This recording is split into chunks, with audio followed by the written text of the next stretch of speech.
This galjoen trace is brought to you by Keep It Simple Fishing and was learned from Wikus at Triple M Cape Town Fishing Adventures. Hi guys, Vernon here. So tonight I will bring you the galjoen trace that I've learned from Wikus from Triple M Cape Town Fishing Adventures. Really awesome guy, a great guide, and definitely has a passion for what he's doing. I'll definitely recommend anyone that that is struggling to get on the fish, to get on the galjoen, cob, you name it. The guy is a legend. He will definitely do his best to get you on the fish, and if he can't get you on the fish, then the conditions must really be bad, I'm sure. So I've spoken to him to find out if I can use the trace that I learned from him on one of my videos, and to my delight, he said yes, it's no problem. So please, guys, support him. He's doing a very great thing for fishing, and yeah, he's just an awesome guy all around. He also has his own book out. It's called The Galjoen, The Legend of the Ocean. That's a very nice book. So if you need any more detail or anything regarding the traces, remember traces can differ from day to day, from conditions to conditions. I might like that a certain knot, and he likes another knot. At the end of the day, it's you only do what feels comfortable for you and what works for you, and yeah, then as long as it's basically almost the same, you should have some success on it. Okay, so firstly, I've went ahead and I've made the trace before this video, so I'm gonna walk you through this trace. As you can see here, on these three-way swivels, you have two parts that's almost like in line with each other. The bottom one is normally going to be your sinker part. This one pointing out to this way will normally be your hook part. So on these two eyes I used a uni knot. That's something I like to use, and it's easy to use for me, so I stick to it. There's lots and lots and lots of knots on the internet. You just have to find what works for you, what's the strongest, and stick to it. And the same here, I've used the uni knot here as well. So as you see here, Wikus normally uses a strong piece of braid. This is only to prevent you losing your sinker from constant battering against rocks as you retrieve your line. It just gives a little bit more abrasiveness to the trace. So you just tie a small piece of string or braid here that can take a little bit more punishment than your line, because you don't want to lose tackle unnecessarily. So what I'm using in this video here is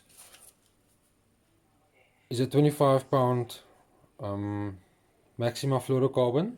This I'll be using for my hook line.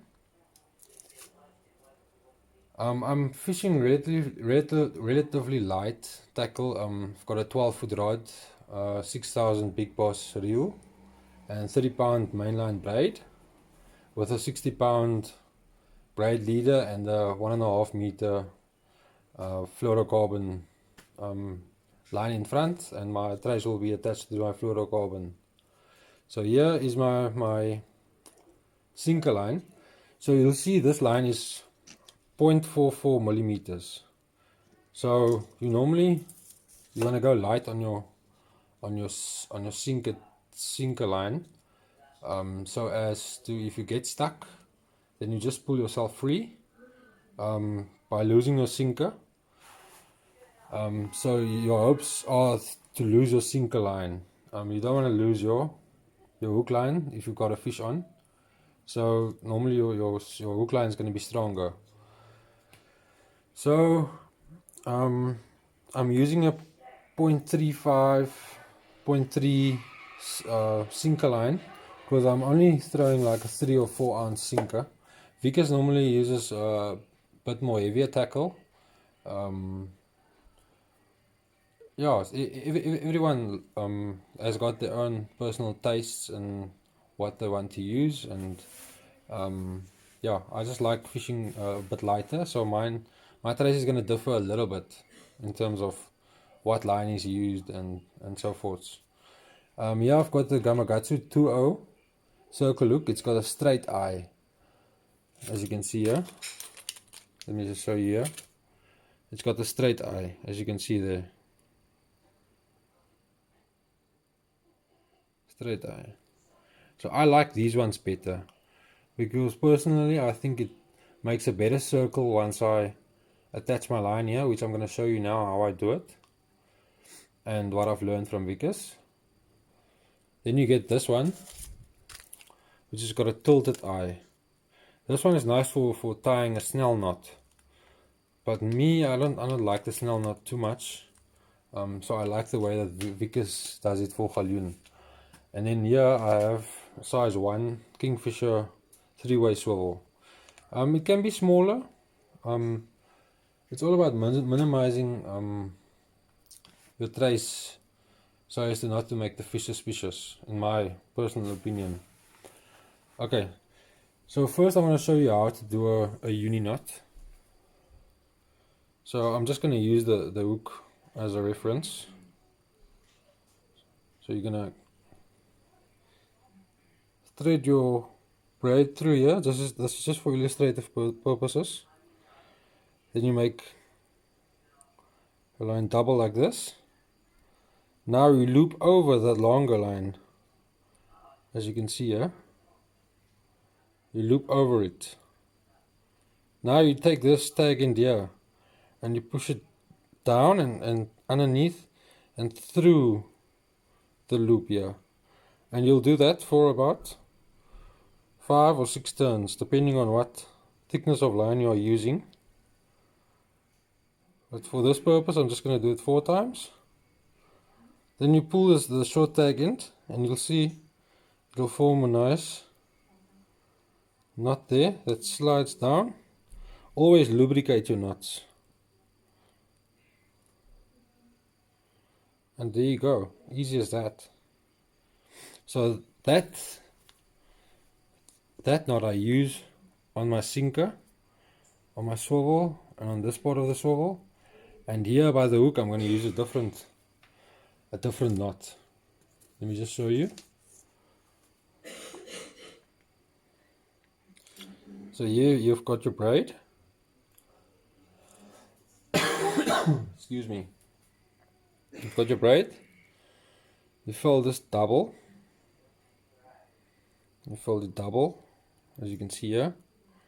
Fold it double. Then you pinch the 2 lines together here. You see? Then you go underneath, beside the line, and then through the eye. And then you just pull tight.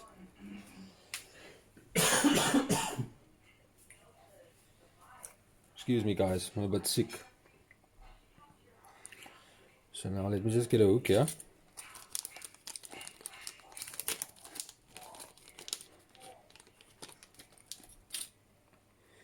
So now you've got the hook like this. This essentially, using this method, also completes the circle like a snell knot would. So you're gonna pinch this point here. You're gonna go through the front from the sharp part of the hook through the eye.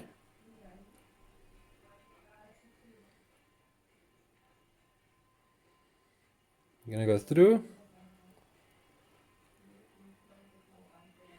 You turn your sharp end to the bottom. Now you push your hook through this loop. As you can see there, push it through. Now just pull it tight. as you can see here on the trace that I already have made, it completes a circle completely. I hope you can see the line. I'm using very thin line, so then what this helps me a lot with is when I'm rigging red bait, mussel, black mussel, you only put your red bait through once, you turn it around and you pinch it above this knot. Then you start your way up from underneath the eye by cottoning it until you get here on top of this knot, and you cotton there but as well, because this essentially is going to keep your bait from sliding down and making your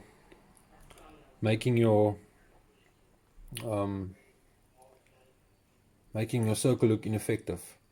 You'll see here I've left a piece of tag end here. This is just to help to keep the bait there. So my cotton is going to be nice and secure around here. And then Bob's your uncle. If you put your bait in the right place, you're gonna get a nice gully or a nice call stay out with this trace. I can assure you that. A trace won't catch a fish. At the end of the day, you need to know where to look, and in order to do that, you need to ask questions constantly to people that are maybe more experienced than you, and you need to have a good understanding for the water and the conditions and with what structure galjoen likes. What I found is galjoen likes oxygenated water that's white and foamy and working, so it gives them sort of like a cover. And then normally you don't have to make a long trace in rougher water, because they'll come in and they'll bite and they'll go. They won't be so fussy. But in cleaner water you can experiment a bit with your lengths of your trace, and yeah, as I said, it depends on conditions. So this is a very simple yet very effective trace that you can use. So yeah guys, that's it from me. If you want to see more detailed bait presentations and photos to target galjoen, go do yourself a favor and go get the Galjoen Legend of the Ocean at most of your local fishing bait and tackle stores, and it'll help you a lot in your hunt for galjoen. And support Wikus from Triple M Fishing Adventures. He's an awesome guy, awesome guide, and he will steer you in the right direction. And if you ask enough questions, you will definitely go away from him knowing a little bit more about fishing and targeting galjoen or cob, whatever it is you are after. So yeah, that's it from my side, guys. Have a good evening.